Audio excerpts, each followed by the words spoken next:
Pour les types de glandes. Les types des glandes.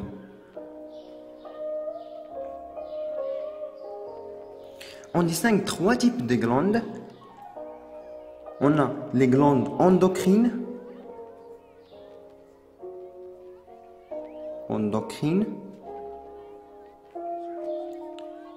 C'est-à-dire qui assurent la sécrétion des substances et assurent la sécrétion des substances, c'est-à-dire les hormones, dans la circulation sanguine, c'est-à-dire dans le sang. C'est-à-dire sécrétion vers l'intérieur. On a ici les glandes exocrines.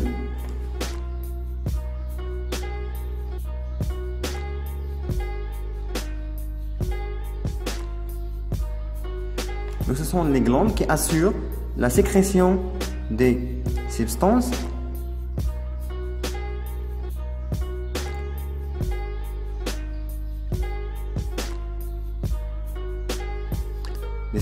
à l'extérieur de l'organisme.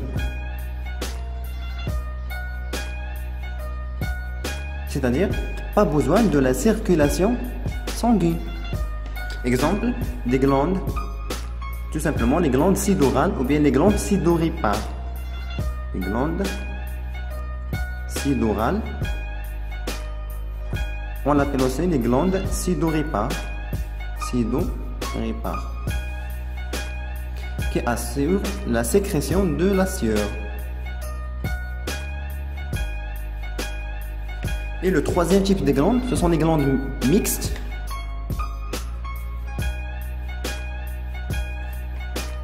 Les glandes mixtes, c'est-à-dire qui assurent les deux fonctions. Une fonction endocrine et une fonction exocrine. Exemple du pancréas. Non. La fonction exocrine du pancréas qui représente 10%. La fonction endocrine du pancréas. La fonction endocrine du pancréas qui représente 10%. Cette fonction correspond à la sécrétion des hormones dans le sang. Donc, la sécrétion de quoi? Donc, c'est de l'insuline. Donc, la sécrétion de l'insuline par les cellules alpha, par les cellules bêta. Donc, l'insuline, c'est un hormone hypoglycémiant, c'est-à-dire il diminue la concentration de glucose dans le sang. Donc cet hormone-là, il est sécrété par les cellules bêta lors d'une hyperglycémie afin de diminuer le taux ou bien la concentration du glucose dans le sang. On va voir les détails ou bien le mécanisme d'action de cet hormone dans les vidéos qui viennent après. On a ici le glycagon.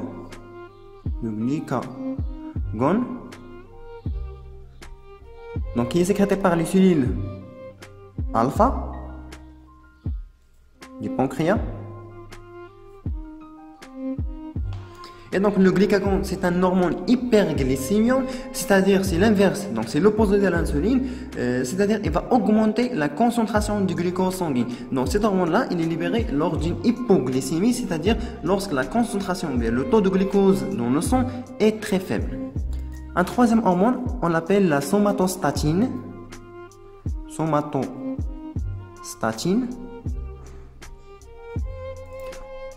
Donc ça, c'est un hormone qui est produite par des cellules qu'on appelle les cellules delta. Les cellules delta. Donc ces cellules, les cellules delta, se trouvent au niveau de l'intestin, au niveau de l'estomac et aussi au niveau du pancréas. Et cette hormone-là, la somatostatine, sécrétée aussi par l'hypothalamus. Donc parce que cette hormone, on l'appelle aussi le GHIH, c'est-à-dire Growth Hormone Inhibition Hormone. Donc c'est un hormone protéique qui entraîne l'inhibition de la sécrétion de l'hormone de croissance GH. Concernant la fonction exocrine du pancréas. Pour la fonction exocrine. Cette fonction représente 90% de la fonction du pancréas. Donc, ça correspond à la sécrétion du suc pancréatique par des cellules qu'on appelle les cellules acineuses ou bien les cellules acinaires. Les cellules acineuses. Donc, ce suc pancréatique-là est composé essentiellement des enzymes digestives,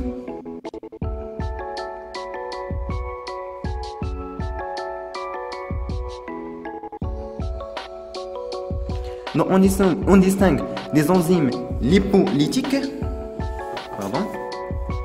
on distingue des enzymes lipolytiques, c'est-à-dire qui dégradent les lipides, c'est-à-dire que ce sont des lipases, des estérases, etc. Ou bien des enzymes protéolytiques, c'est-à-dire qui dégradent les protéines. Donc on a enzymes protéolytiques, ce sont des protéases,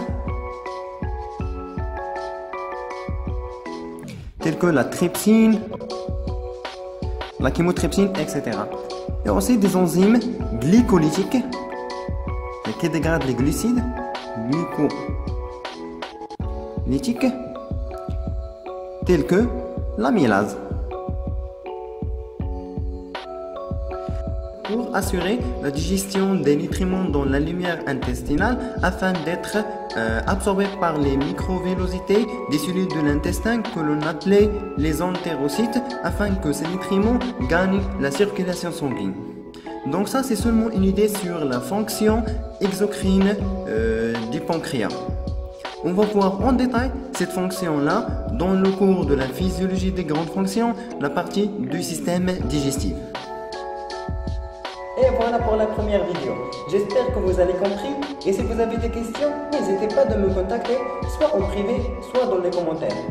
La deuxième vidéo, Inch'Allah, on va voir les principaux glandes endocriniennes et aussi les différentes hormones produites par ces glandes, les classes d'hormones, mais les deux classes d'hormones, c'est-à-dire les hormones liposolubles ou bien les hormones lipophiles et les hormones non liposolubles ou les hormones hydrophiles.